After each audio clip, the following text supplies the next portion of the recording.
Hello from Heirloom Books at 6239 North Clark Street, Chicago, Illinois. I'm Jeff Helgeson.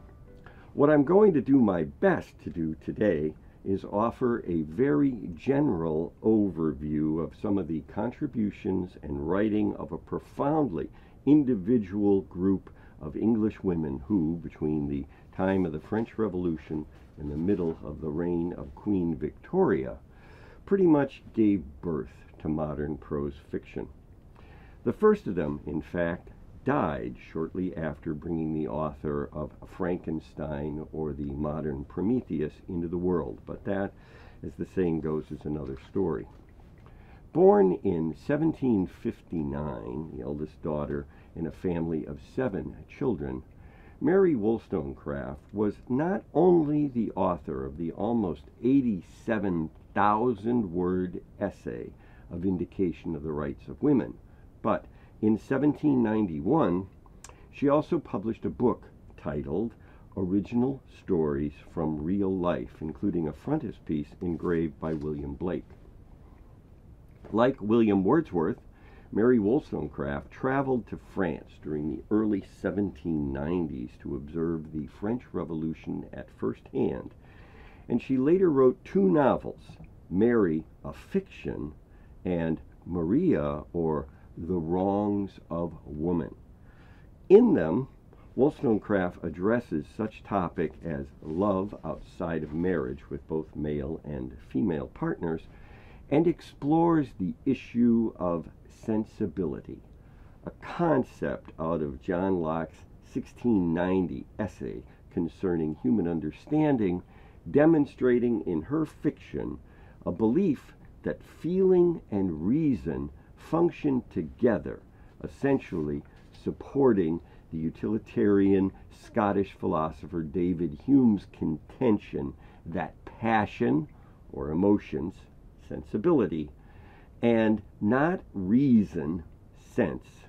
are what drive human behavior. Now, speaking of sensibility, in 1811, a novel of manners titled Sense and Sensibility was published anonymously by a lady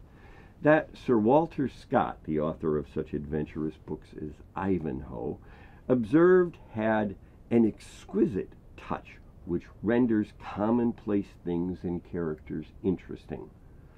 More recently, this work has inspired both a 1995 motion picture adaptation with Emma Thompson, Kate Winslet, and Hugh Grant, and a 2008 British Broadcasting Company television series. According to Angus Fletcher, in a book titled Wonderworks, the 25 Most Powerful Inventions in the History of Literature, what the unnamed lady, posthumously identified following the publication of 5 other novels as Jane Austen, invented was a way to deploy free, indirect discourse in a romance novel. Austen discovered, Fletcher states, that readers are perfectly capable of experiencing irony and love simultaneously. This is because, he explains, irony and love exist in different parts of our brain. This neurological separation of sense and sensibility, Fletcher contends, allowed Austen to provide both a general commentary on the events that she depicted and have her readers fully engaged by those events at the same time. The opening sentence of the lady's second book, Pride and Prejudice, "It is a truth universally acknowledged that a single man in possession of a good fortune must be in want of a wife," both continues with a detached assessment of circumstances and sets up, amid the courtship rituals of early 19th century English gentry at formal balls and country homes, situations in which, as William Shakespeare's character Lysander would have it in A Midsummer Night's Dream, the course of true love never did run smooth. This universal truth is then further explored in Northanger Abbey and Mansfield Park, but perhaps most especially in Emma, not to mention its more or less contemporary film adaptation, Clueless, as well as other motion picture spin-offs from Austen, including the Jane Austen Book Club and Becoming Jane, a fictionalized biographical exploration of an unfulfilled romance starring Anne Hathaway. Of course, as Jane Austen herself states in the novel Persuasion, we none of us expect to be in smooth waters all our days. And even 175 years after her death in 1816, this pretty much proved to be true when on August 3rd, 1995, a collection of letters, those which had not been burned by the author's sister following her death, was criticized in the London Review of Books, and the suggestion was made, without any actual means of proving it, that the unmarried Austen had been a lesbian. 2 days later, the Irish Times, somewhat appropriately in my opinion, responded, "So what? Read the novels. Leave the personal life to the long-dead individual who lived it." It had been a year before Jane Austen's death, the age of 41, presumably of cancer or tuberculosis or perhaps Addison's disease, during the haunted summer of 1816, that the teenaged Mary Shelley, Mary Wollstonecraft's second daughter and Percy Bysshe Shelley's second wife, according once again to Angus Fletcher, discovered how to convey horror as an outgrowth of human endeavor rather than merely a response to what can be termed the supernatural. Now, with as many as 56 movie interpretations, most people, I assume, are fairly familiar with the story's basic premise of a scientist using grave-robbed, acquired human remains to construct and animate a monster which then turns against its creator. The novel itself, however, is a fairly complicated affair involving three narrators, a sea captain, the scientist, Victor Frankenstein, and the monster Frankenstein had constructed from dead human bodies and reanimated through the power of lightning, apparently following the example of Benjamin Franklin's kite and key experiment from the previous century. The story begins as a series of letters between the sea captain, who is engaged in an expedition to find the geologic North Pole, and his sister, relating the sighting of a huge figure on the ice, and then the rescue of a man who had been in desperate pursuit of the quickly moving, distant form. This then leads to the life story of the man saved from the ice and how he came to create a monster that, because of being rejected by its creator, had begun to seek revenge for its solitary existence through committing a number of murders, beginning with the scientist's young brother, for which the boy's governess is tried, convicted, and hung, Victor Frankenstein's best friend, and the scientist's fiancée. Then there is the monster's story about how he learned to speak and read, especially from John Milton's Paradise Lost, long passages of which he called to memory. Victor then relates how the monster had tried to get him to construct a mate, but he'd refused, fearing the evolution of a race of creatures that could one day come to threaten humankind, essentially adapting David Hume's utilitarian balance of the greatest good for the largest number. Interestingly, for the author, whose mother had died as a result of bringing her into the world, if Kenneth Burke in The Philosophy of Literary Form is correct when asserting that the symbolic act of art overlaps upon the symbolic act in life, Mary Shelley's scientist's obsession with the reanimation of the dead may have also led to her, in another novel titled Matilda, undertaking the resurrection of one of her mother's unfinished stories called Cave of Fancy. But when it comes to obsessions of any kind, the prize probably has to go to the three writers who initially published their works under the masculine names Currier, Ellis, and Acton Bell, the Bronte sisters. Beginning their careers as authors with a combined volume of poems that was well reviewed but sold only 2 copies, the 3 surviving daughters of an Irish-born Anglican minister, for the much-needed potential financial return on their efforts, necessitated by the dissipation of their brother Branwell after turning to drink following the loss of his employment as a result of an affair with his boss's wife, quickly turned from poetry to prose. In 1847, 3 novels by the respective Bells appeared. First, Jane Eyre by Charlotte Bronte, described as an autobiography edited by Currier Bell. Next, Wuthering Heights by Ellis Bell, Emily Bronte, and then Agnes Grey by Acton Bell or Anne Bronte. As Charlotte Bronte herself explained in a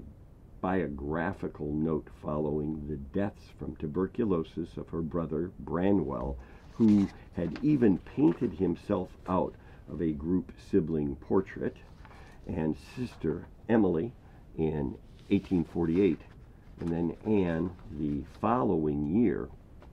Jane Eyre had been her second novel, the first titled The Professor, having been rejected for publication. In the book, an orphaned girl who is mistreated in the boarding house where she had been placed by an aunt following the death of her parents becomes the governess for a female child who was supposed to have been abandoned by her mother in the home of a mysterious landowner, Mr. Rochester. Eventually, in spite of having an insane wife tucked away in the attic of his manor house, her employer proposes to Jane, but their marriage is prevented at the point of, "If anyone here knows why this man and woman should not be wed, let him now speak or forever hold his peace," by disclosure of the first wife's continued existence as expressed by her brother. Leaving the estate in a scene, according to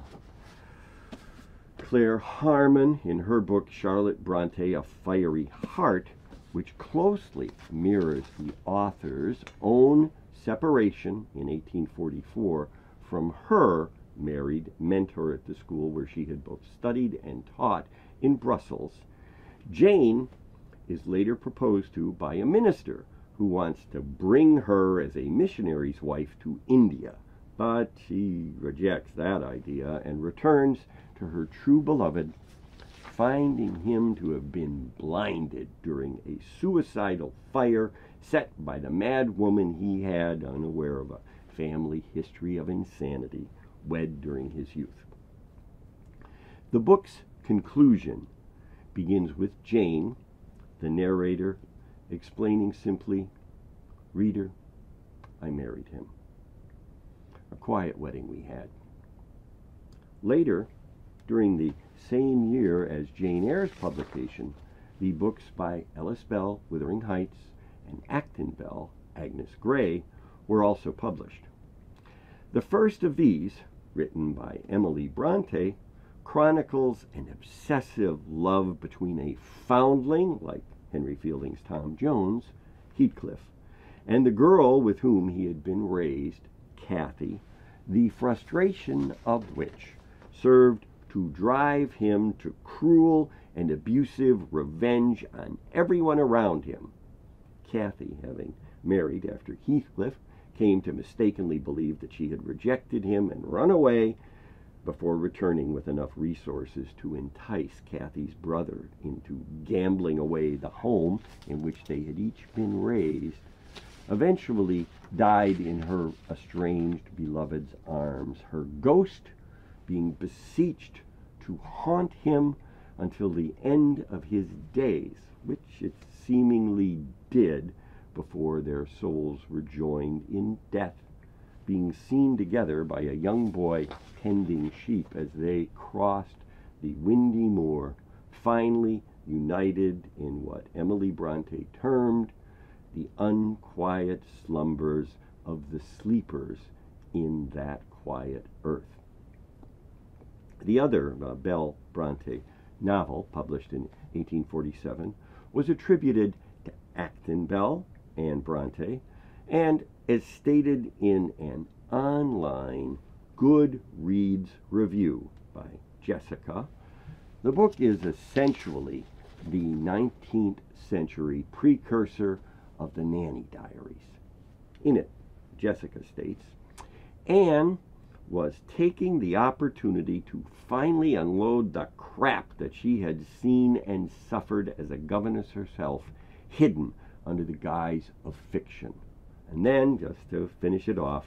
a nice, tidy, happy ending. Anne's next and final novel, The Tenant of Wildfell Hall, tells the story of a mysterious woman who comes to intrigue a neighboring gentleman farmer when she moves with her son to a distressed property after, as it comes out later, the death of an abusive, adulterous, drug-addicted, alcoholic husband with whom she, in clear opposition to Victorian-era conventions, had refused to engage in conjugal intimacy, and who appears to have been largely modeled upon Brandon Bronte. A happy ending is eventually achieved when the woman, calling herself Helen Graham, proposes marriage to the gentleman farmer, asking if he would have a winter rose which has endured much and yet is as fresh as any flower can be. If the Brontes' assertions of strong female characters at all challenged 19th century conventions, however, Mary Ann Evans, who concealed her identity under the masculine pseudonym George Eliot, truly scandalized English society in her personal life. Having become a free thinker and reading such works as John Stuart Mill's The Subjugation of Women, well as living openly as the mistress of a married man whose wife's adultery had resulted in the birth of children who he, for the sake of propriety, had claimed to be his own, between 1858 and her death in 1880, the philosophic and psychologically minded, insightful Eliot produced such character-based works as Adam Bede, purported to have been one of the favorite novels of Queen Victoria, Silas Marner, and the somewhat autobiographical The Mill on the Floss. According to R.M. Hewitt, in a 1959 introduction to the Oxford University Press publication of Middlemarch, Evans was more enthusiastic over her French literary counterpart and Frédéric Chopin's lover, Georges Sand, Antoine Lucille et Laure Dupont, than any of the Bronte sisters. Hewitt asserts that George Eliot was also strongly influenced by the Confessions of Jean-Jacques Rousseau, in addition to the Ethics of Spinoza, and he further observes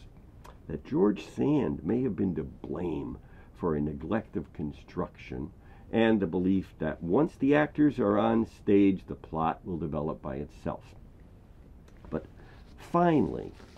George Eliot's closing words to readers from Middlemarch may offer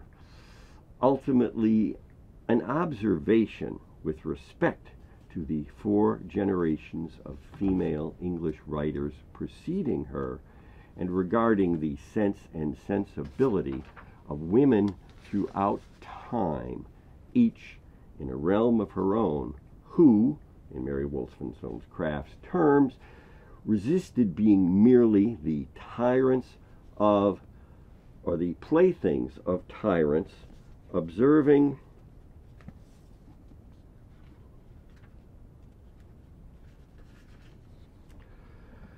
that things are not so ill with you and me as they might have been, is half owing to the number who lived faithfully a hidden life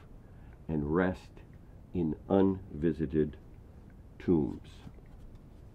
I'm Jeff Helgeson, and Heirloom Books is located at 6239 North Clark Street in Chicago, Illinois.